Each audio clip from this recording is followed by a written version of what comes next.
Mrs. Fleming wants her money out of the collection as soon as possible, Rand said. To reopen the question of her husband's death and start a murder investigation wouldn't exactly expedite things. I'm just a more or less innocent bystander who wants to know whether there's going to be any trouble or not.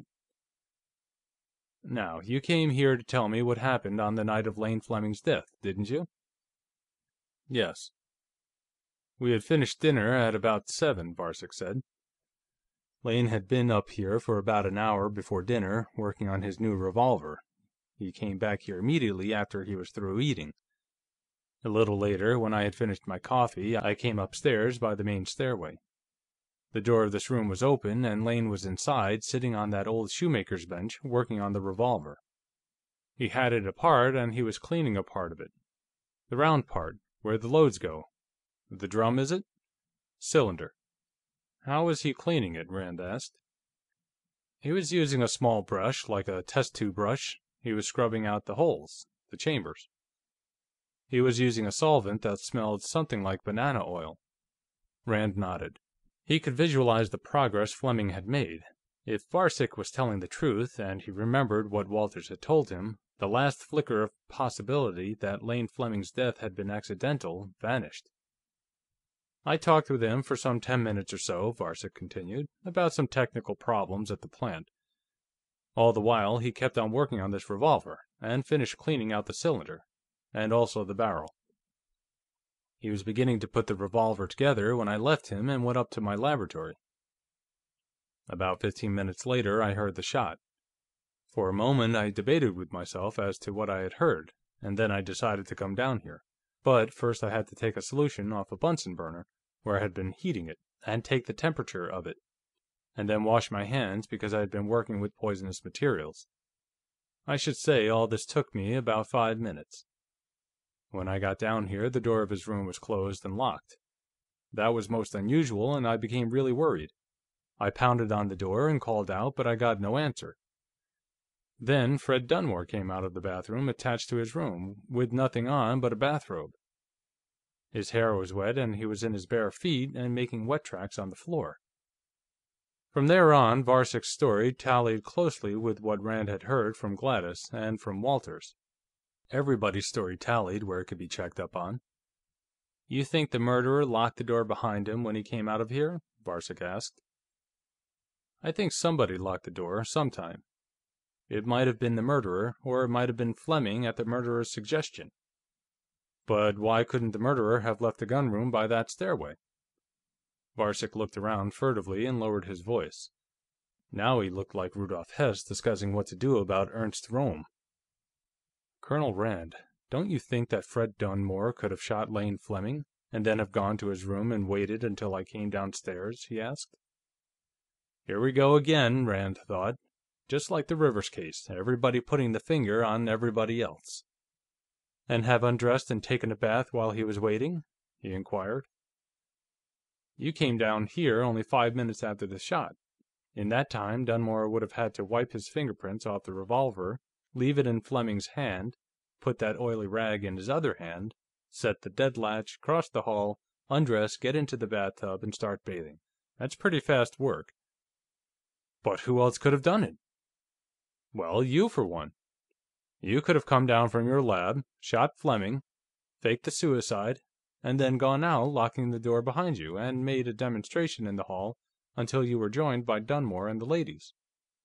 Then, with your innocence well established, you could have waited until your wife prompted you, as she or somebody else was sure to, and then have gone down to the library and up the spiral," Rand said.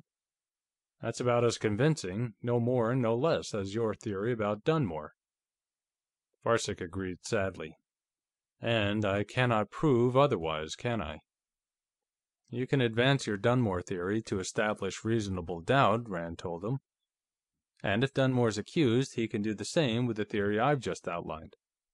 And as long as reasonable doubt exists, neither of you could be convicted. This isn't the Third Reich or the Soviet Union.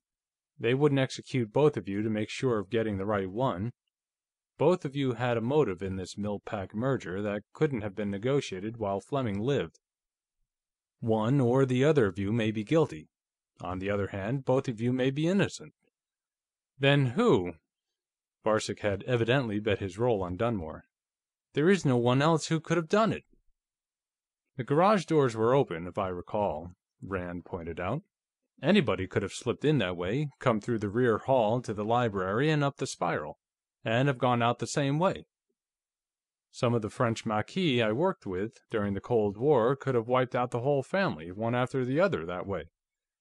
A look of intense concentration settled upon Varcek's face.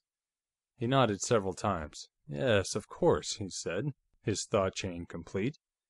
"And you spoke of motive. From what you must have heard last evening, Humphrey Goode was no less interested in the merger than Fred Dunmore or myself. And then there's your friend Gresham. He's quite familiar with the interior of this house, and who knows what terms National Milling and Packaging may have made with him, contingent upon his success in negotiating the merger." "I'm not forgetting either of them," Rand said. "Or Fred Dunmore, or you. If you did it, I'd advise you to confess now. It'll save everybody, yourself included, a lot of trouble." Varcek looked at him, fascinated. "Why, I believe you regard all of us just as I do my fruit flies," he said at length. "You know, Colonel Rand, you are not a comfortable sort of man to have around." He rose slowly. "Naturally, I'll not mention this interview. I suppose you won't want to, either?" "I'd advise you not to talk about it, at that," Rand said. "The situation here seems to be very delicate, and rather explosive. Oh, as you go out, I'd be obliged to you for sending Walters up here. I still have this work here, and I'll need his help." After Varcek had left him, Rand looked in the desk drawer, verifying his assumption that the .38 he had seen there was gone. He wondered where his own was at the moment. When the butler arrived, he was put to work bringing pistols to the desk, carrying them back to the racks, taking measurements, and the like. All the while, Rand kept his eye on the head of the spiral stairway. Finally, he caught a movement and saw what looked like the top of a peak-crowned gray felt hat between the spindles of the railing. He eased the detective special out of its holster and got to its feet. "All right," he sang out. "Come on up." Walters looked, obviously startled, at the revolver that had materialized in Rand's hand, and at the two men who were emerging from the spiral. He was even more startled, it seemed, when he realized that they wore the uniform of the State Police. "What's the meaning of this, sir?" he demanded of Rand. "You're being arrested," Rand told him. "Just stand still, now." He stepped around the desk and frisked the butler quickly, wondering if he were going to find a .25 Webley & Scott automatic or his own .38 Special. When he found neither, he holstered his temporary weapon. "If this is your idea of a joke, sir, permit me to say that it isn't. It's no joke, son," Sergeant McKenna told him. "In this country, a police officer doesn't have to recite any incantation before he makes an arrest, any more than he needs to read any riot act before he can start shooting. But it won't hurt you to warn you that anything you say can be used against you." "At least I must insist upon knowing why I'm being arrested," Walters said icily. "Oh, don't you know?" McKenna asked. "Why, you're being arrested for the murder of Arnold Rivers." For a moment, the butler retained his professional glacial disdain, and then the bottom seemed to drop suddenly out of him.